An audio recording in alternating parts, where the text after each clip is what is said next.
Assalamualaikum warahmatullahi wabarakatuh. Perkenalkan, nama saya Rianti Anjani dari kelompok 2 PTAA. Di sini saya akan membahas tentang Peraturan Organisasi KMA Kridaya FPTI nomor 1 tahun 2022. Di antaranya ada tentang Bab 2 Landasan dan Asas, Pasal 2, yaitu landasan musyawarah di KMA Kridaya FPTK UPI.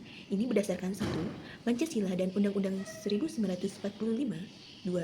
AD atau ART KMA Kridaya EPT UPI.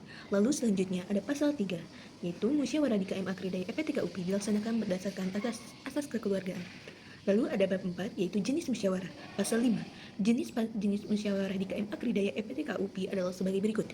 1. Musyawarah KMA Kridaya EPTK UPI dan musyawarah istimewa KMA Kridaya EPTK UPI. Lalu selanjutnya ada bab 5, yaitu alat kelengkapan. Pasal 6. Alat kelengkapan musyawarah di KMA Kridaya EPT UPI yaitu 1. Bendera negara Indonesia. 2. Bendera organisasi. 3. Petaka organisasi. 4. Palu sidang. 5. Tapak meja hijau. 6. Draft musyawarah. Dan yang terakhir adalah considerance. Lalu ada pasal 7. Alat kelengkapan digunakan dengan penempatan sesuai pada lampiran 1 mengenai layout persidangan.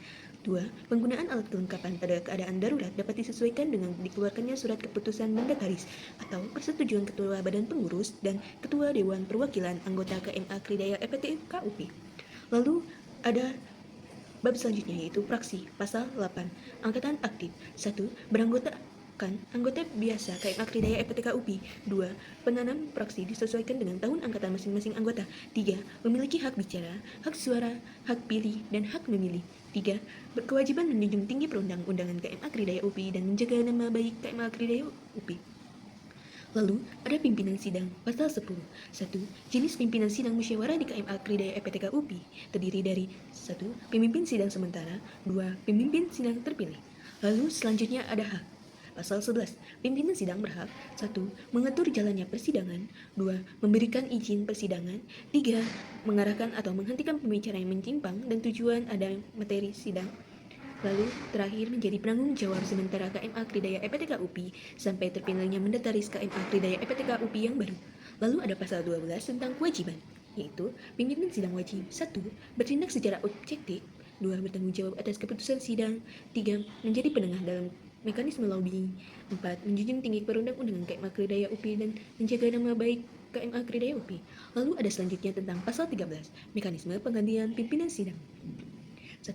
Penggantian pimpinan sidang sementara kepada pemimpin sidang terpilih dilakukan setelah pemimpin sidang terpilih ditetapkan. 2.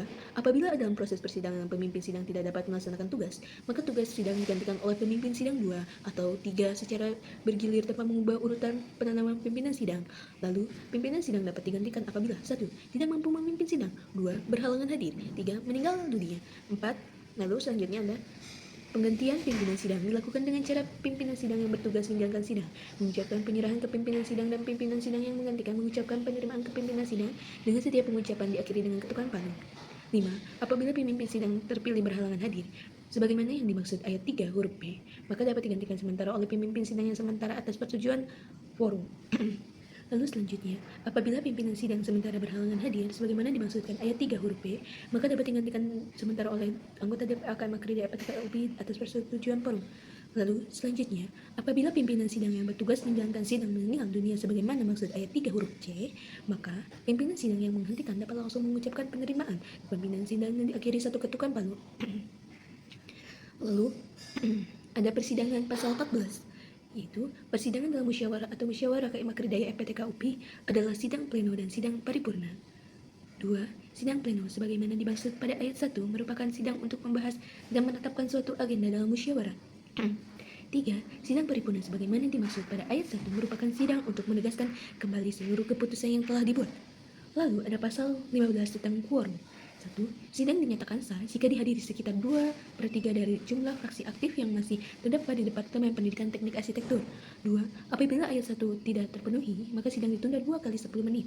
3. Apabila ayat 2 terpenuhi dan jumlah fraksi aktif yang hadir masih kurang dari 2/3, maka sidang dapat ditunda kembali atau dilanjutkan sesuai dengan kesepakatan fraksi aktif yang telah hadir. Ada pasal 16 tentang mekanisme penggunaan palu sidang.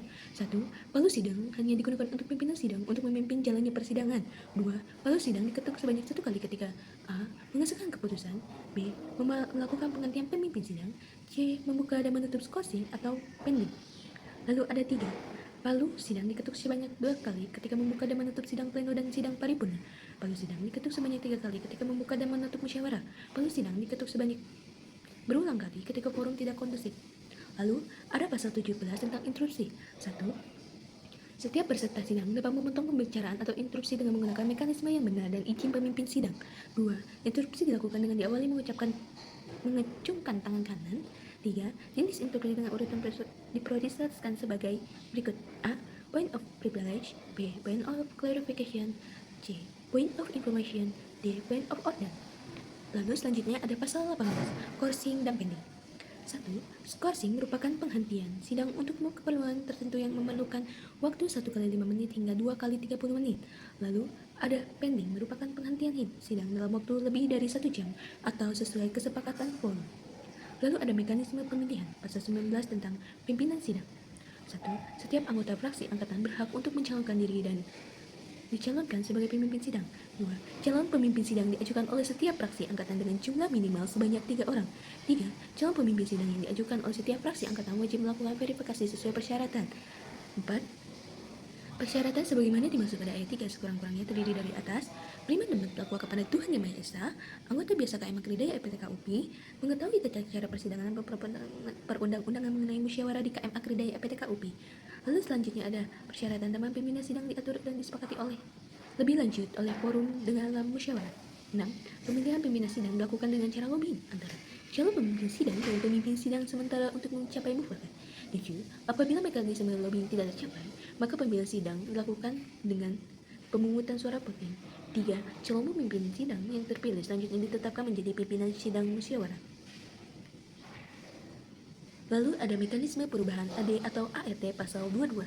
1. Perubahan hanya dilakukan pada poin-poin yang dianggap tidak relevan.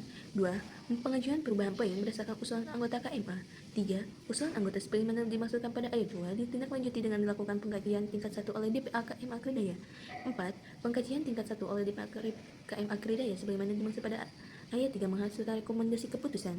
5. Pengajian tingkat 2 oleh tim AD Hoax sebagaimana dimana pada ayat 4 menghasilkan rekomendasi keputusan perubahan. Lalu, rekomendasi keputusan perubahan sebagaimana dimaksud pada ayat 5 berupa keputusan A. Persetujuan dilakukan perubahan, B. Penolakan dilakukan perubahan. Lalu 7. Dalam hal pengajuan perubahan sebagaimana dimaksud pada ayat 2 sehingga mendapatkan keputusan sebagaimana dimaksud pada ayat 6 huruf A, maka pengajuan perubahan dapat disosialisasikan dalam anggota. 8. Apabila dalam rapat anggota mendapatkan persetujuan atas pengajuan perubahan, maka DPA KM Akridaya EPTK UPI dapat segera menyelenggarakan musyawarah istimewa KM Akridaya EPTK UPI. Interupsi. Menurut saya, hal tersebut bisa terjadi jika kita melakukan secara bersama-sama. Baik, dikarenakan saya tidak bisa memimpin sidang untuk hari ini, maka saya akan alihkan kepada pemimpin sidang kedua.